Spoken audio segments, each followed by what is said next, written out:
तरक्की का क्या फॉर्मूला है? स्मार्ट वर्क करना सीखो। हमेशा क्लाइंट के सामने साहब ले लो की रट लगाना हार्ड वर्क है। क्लाइंट को प्रोडक्ट के बारे में समझाना और ये बताना कि इससे आपका फायदा होगा स्मार्ट वर्क है। मार्केटिंग में सेल से ज्यादा कंज्यूमर की साइकोलॉजी को समझना इंपॉर्टेंट है। सर मैं आधी बात समझ रहा हूँ पर आधी बात समझ के बाहर है। मैं समझाता हूँ। चारों तरफ नजर दौड़ाओ, क्या दिखाई दे रहा तुम्हें? क्या बात कर रहे सर?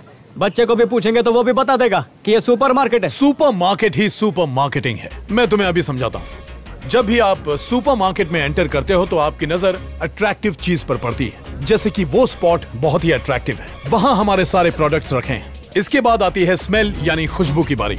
वहां देखो सारे खुशबू वाले प्रोडक्ट्स रखे हुए हैं, जिससे कस्टमर्स का दिमाग फ्रेश होता है और उसे खरीदने का मन करता है। एंटर करते ही कस्टमर को बास्केट क्यों देते हैं पता है?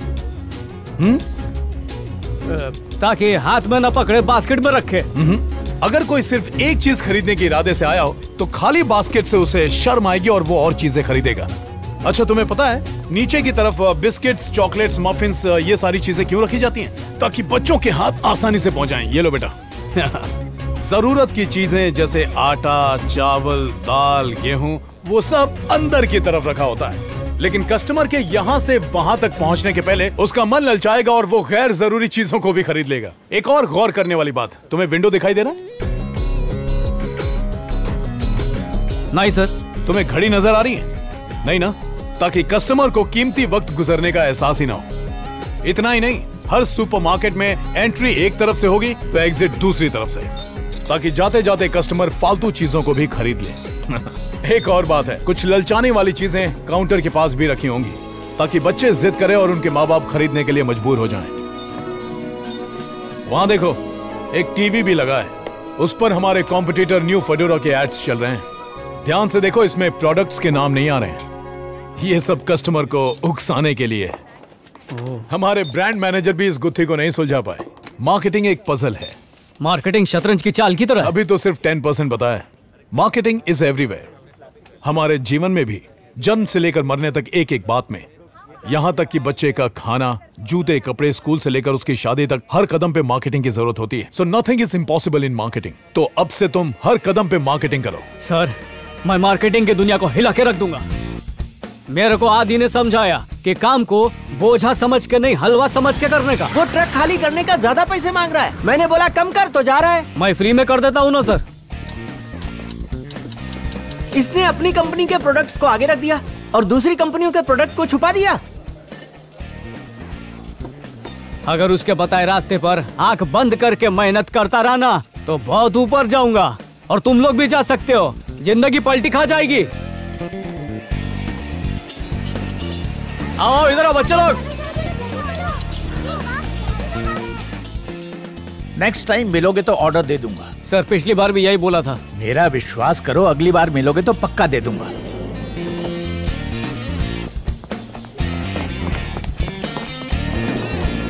या आई गॉट इट। ओके। आपने बोला था ना दोबारा मिलोगे तो ऑर्डर दूंगा। ए, क्या है तुम्हारा पीछा कर रहा है? पागल है क्या? शंकर कुछ सीखो इससे, बहुत ही स्मार्ट आदमी है ये। तुम्हारा ऑर्डर पक्का, मेरे ऑफिस में आ जाओ। Thank you sir. ये अरविंद है, सैफरॉन कंपनी में काम करता है। और ये मेरे 5 तत्व हैं। भूमि, रियल एस्टेट, वायु, वैक्यूम क्लीनर, ये आकाश, टीवी वाला, ये अग्नि, गैस चूल्हा, और ये नीर, वाटर प्योरीफायर। इनका तो पता चल गया, पर तुम क्या करते हो? कुछ नहीं, इन लोग के लिए काम ढूंढता हूँ। सबसे पहले व्हाट्सएप ग्रुप बनाते हैं। अगर पानी का स्टॉक कल तक नहीं पहुंचा तो वेंडर चेंज कर दूंगा। आरओ वाटर से आपकी परेशानी दूर होगी। क्या बात कर रहे हो? कहीं से भी कोई काम की बात पता चले तो फटाफट व्हाट्सएप ग्रुप पे शेयर करने का। कोई और दोस्त हो जिसके पास अलग प्रोडक्ट हो तो उसे भी ग्रुप में शामिल कर लो जल्द से जल्द।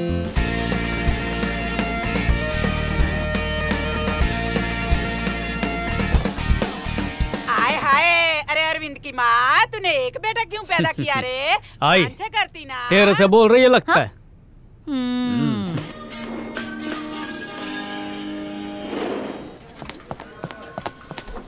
क्या हुआ अरविंद?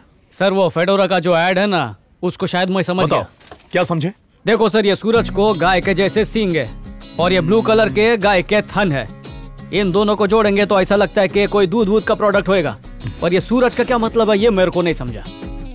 मैं तुम्हें समझाता हूँ। सूरज की किरणों में विटामिन डी होता है तो उनका ये कहना है कि उनके मिल्क में ज्यादा रिच विटामिन होते हैं। आपने तो पहले ही बाजी मार ली।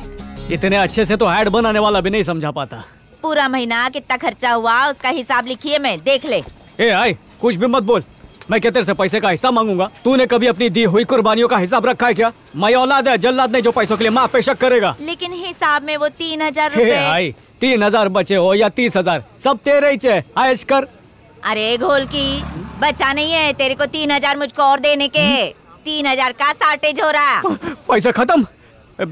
हिसाब दिखा मेरे को। मैं किधर उड़ा डाली सारा पैसा? घेबक तुझ, मेरे को पता था तू मेरे ऊपर शक करेगा, इसके लिए पूरा हिसाब लिख के रखी हूँ मैं। पहली पगार हुई नहीं कि माँ से हिसाब ले रहा है। तेरे बाप ने कभी हिसाब नहीं लिया। मेरा रेडियो बंद हो गया, तू भी अपना बंद कर। मेरी शादी होने तक मेरे पगार पे जितना खर्चा करना करती जा, एक बार भी कंजूसी मत करना। पर आई पक्का कम पड़ेगा। अरे मुंह से निकल गया। मैं आई कम इन सर? सर उस ऐड के बारे में मैंने पता लगा लिया है। अगर आप कहें तो मैं एमडी से जाके मिल लूं। मजाक कर रहे हो क्या? कंपनी के एमडी को मिलने में मैंने 10 जोड़ी चप्पल घस डाली और तुमको ऐसे ही मिलना है? ये सब छोड़ो, वो एड तैयार हुआ कि नहीं बताओ मुझे। सर विटामिन डी का सोर्स उनके प्रोडक्ट में होगा। सर अस्पन लोग इसे खरीदेंगे ना? Yes sir. बहुत सारू, इसको रख के जाओ। इसका टेस्टिंग करके देखना पड़ेगा ना, फिर एमडी साहब को बताना पड़ेगा। फॉर्मूला सिंपल है सर, कैल्सी कॉलीफ्लावर। रिसर्च कर चुका हूं। कैल्सी कॉलीफ्लावर? हाँ। सर यही सही टाइम है। अगर आपने उन्हें जाके बता दिया तो बोर्ड ऑफ डायरेक्टर्स में आपको जगह मिल जाएगी। तेरे को मेरे अंदर बोर्ड ऑफ डायरेक्टर वाले कीटाणु दिखाई देते हैं क्या? सर मेरा सपना है कि आप बोर्ड ऑफ डायरेक्टर्स बने। माता जी की कृपा से। एमडी साहब के साथ मेरी खाखरा मीटिंग है। तुमने काम बहुत सरस किया है। सर फॉर्मूला भूलना मत। कॉलीफ्लावर भेजा में આવી ગયું। Sir good morning sir. May I come in sir? Come in Narayan, tell me. Sir मैंने फेडोरा के नए एड का फॉर्मूला पता कर लिया है सर। रियली? बैठो बैठो। बात एम छे कि ये मिल्क प्रोडक्ट है सर। ये लो, कोई कंफ्यूजन बाकी नहीं रहे उसके लिए फॉर्मूला इंग्रेडिएंट के साथ लिखा है। Good good. और वो है कैल्सी कॉलीफ्लावर। साचू कहूं साहब, ये इंग्रेडिएंट के बिना मिल्क प्रोडक्ट बनेगा ही नहीं। ये तो मैं मानता हूँ, ये एक मिल्क प्रोडक्ट है। अब प्लीज उसे बुलाओ जिसने तुम्हें बताया। गो कॉल हिम। समझियो नहीं? जाओ बुलाओ। सर आज है ब्रांड मैनेजर। चलो डिटेल्स बताओ। सर स्टडी के मुताबिक वो विटामिन एनरिच्ड मिल्क लॉन्च करने जा रहे हैं, उसी का कैंपेन है सर। न्यू फेडोरा इस आइडिया को मार्केट में ला रहा है। उनका मेन इंग्रेडिएंट है कॉली कैल्सीफेरॉल। फिर से बोलो। कॉली कैल्सीफेरॉल। बाणा, तूने तो मुझे कैल्सी कॉलीफ्लावर बोला था ने? कॉलीफ्लावर? नहीं सर, ऐसा नहीं कहा था। हमारा कान बहुत तेज है। आपने ठीक से सुना नहीं होगा सर, ऐसा कोई इंग्रेडिएंट है ही नहीं। फॉर्मूला डिकोड करना तो दूर की बात है नारायण, इंग्रेडिएंट का नाम तक रिपीट नहीं कर सकते। कर सकता हूँ प्लीज जाओ, बाद में आना। कैल्सी कॉली। ए भाई, एनाથી संभाळीने રહેજે, एक दिन तेरे को भी प्रोडक्ट के साथ बेच देगा। अपने बारे में कुछ बताओ। What's your ambition? Your chase sir. क्या? आपकी पोजीशन, इसमें गलत क्या है? आपने भी कभी इसकी ख्वाहिश की होगी, उसी तरह मेरी भी एक ख्वाहिश है सर। मैं सैफरन कंपनी को नंबर 1 पे देखना चाहता हूँ और उसके लिए जो बन पड़े मैं वो करूंगा सर। कल टीवी में हम लोग अपना एड रिलीज करेंगे और हेडिंग होगी one and only vitamin D from saffron. फिर देखते हैं इसका क्या रिएक्शन होता है। I am impressed. ये एड कल ही आ जाना चाहिए। Sure sir. Nice tie.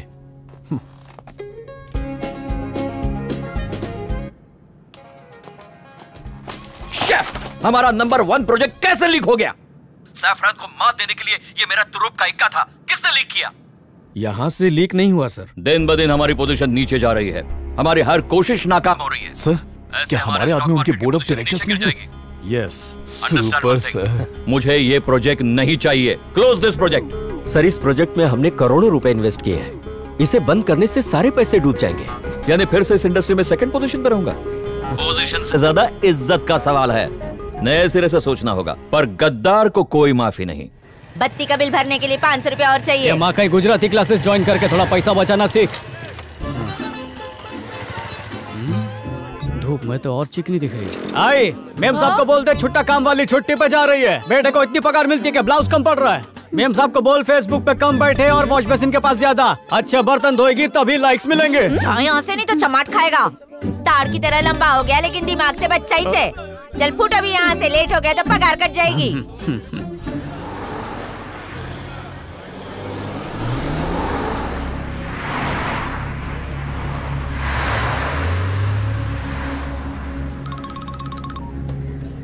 हाँ बोल अरविंद। ये काशी बाऊ की मंडली किधर को जा रही है? अरे बाऊ का आज हैप्पी बर्थडे है, सेलिब्रेट करने को करजत के फार्म हाउस पे जा रहा है। पूरी रात मस्ती धमाल। गैंग के सब लोग जा रहे हैं? मेरे को छोड़ के सब। ए अरविंद, क्या धुंधला है? बताना भाई। अपने छोकरे लोग को बोलिए हर घर में बांट के आए। ए तंपा भाई आएगी तो दे देना। ए पल ले, ये लो। अरविंद मेरे को ये पर्चा देने को बोला।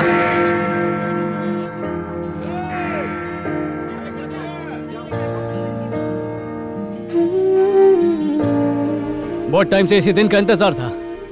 रेडियो खोलने के बावजूद आप सब तक वो बात कभी नहीं पहुंचा पाया जो मैं पहुंचाना चाहता था। बस्ती वालों, अगर मेरी नीयत साफ लगती है, अगर मेरे इरादे नेक लगते हैं, तो मेरी बात को सुन के उसके बारे में सोचना जरूर। तकरीबन 3 साल पहले कुछ सरकारी अफसर अपने एरिया में आए थे।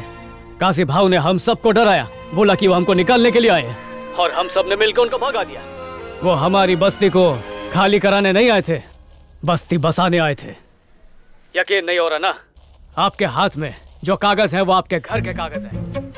अगर उस दिन उन्हें नहीं भगाते तो आज राशन कार्ड, सड़क, पानी, बिजली, हर चीज की सुविधा हो जाती। घर के मालिक बन जाते तो बैंक से उसके बदले में लोन लेते, फिर बेटे की पढ़ाई, बेटी की शादी, घर की मरम्मत, धंधा सब कुछ कर सकते थे। अगर ऐसा होता तो हम मजबूर नहीं होते। फिर काशी अगर फायदा उठाता तो किसका उठाता, किसके नाम पे राड़े करता वो? इसीलिए उसने उन्हें भगाने की चाल चली। सबको गुमान में रखा कि हम उसके रहमो करम के बिना जी नहीं सकते, पर मेरे को उसके टुकड़ों पर नहीं पलने का है। और तुम लोग भी उसकी भीख पर ठोकर मारो। भेड़िए को अगर तुम लोग अपना रखवाला मानते रहोगे, अगर सच जान के भी किसी को काशी से मेरी शिकायत करके उसके गंदे तलवे चाटने हैं तो चाटो, मला हरकत नहीं। पर मेरे को इस जगह को सुधारने का है, पूरी बस्ती को प्योरीफाई करने का है। बस्ती का एक भी बच्चा गलत राह पर नहीं चलना चाहिए, और जितने चल चुके उनको रिवाइंड करके सही रास्ते पर लाएगा मैं। सोचो, बस्ती के बच्चे पढ़ेंगे, लिखेंगे, अच्छी नौकरियां करेंगे, बस्ती का नाम रोशन करेंगे। अगर ना उम्मीदी के दलदल से निकलकर तुम लोग को मांगता है कि उम्मीद की करवट लो, तो आज रात आधे रात को अपना घर का बत्ती खुला रखने का। हालात के आगे खुद को बहुत दबा लिया रे। अब हालात को आस का चोला पहना के खुद अपनी किस्मत बदलने का वक्त आ गया है। मैंने तो कफन बांध लिया है, तुम भी बांध लो।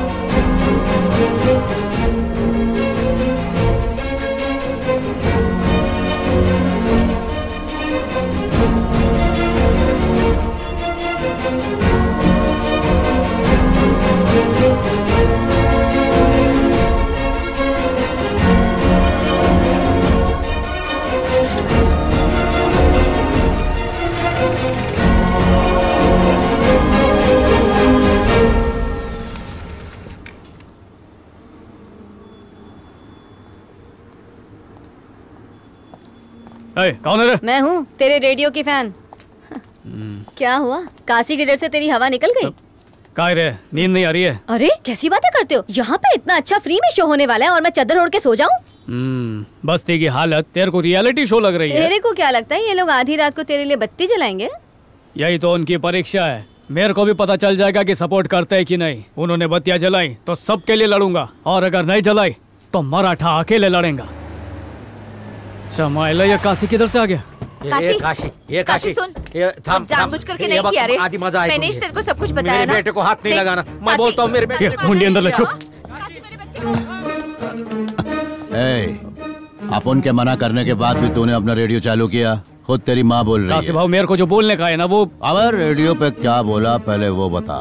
क्या बोला? नहीं बताया? नहीं बताया। काशी भाव, वो लाइव गैंग और मैंने सुनाया था तो तुमको बहुत राग आ गया था, बहुत नाराज हो गए थे ना। अब महाराज को नाराज करेगा तो अनाज कहाँ से खाएगा? तो मैं बस्ती वालों को बोला रात को सरप्राइज देने का, भाव को 12 बजे बत्ती जलाने का। अबे बत्ती जला के बर्थडे का सरप्राइज देते हैं क्या? अब वो मोमबत्ती पे थूकने का मतलब फूकने का तो अंग्रेजों का स्टाइल है ना, तो मैं सोचा कुछ देसी स्टाइल में करते। बस्ती जगमगाएगी जरूर, पर बर्थडे शुरू होने पर नहीं, खत्म होने पे। फाड़ू आइडिया रे। ए, घड़ी में कितना बजा रे? अजून 3 मिनट आए भाव। अगर बत्ती नहीं जली तो तेरे जीवन की बत्ती भाव तुम्ही साहब, मैं कल बता देगा इन लोग ने बत्ती खोली कि नहीं।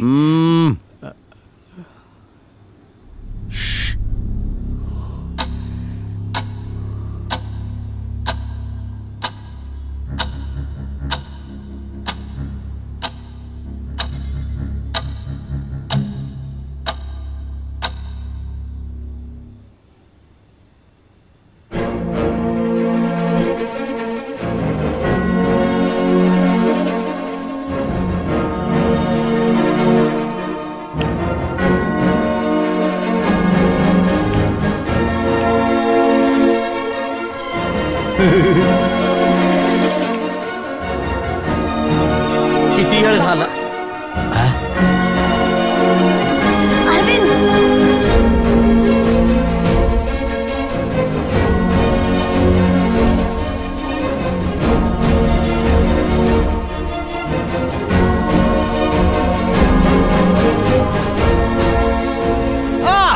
काशी काशी बाकी सब पासी।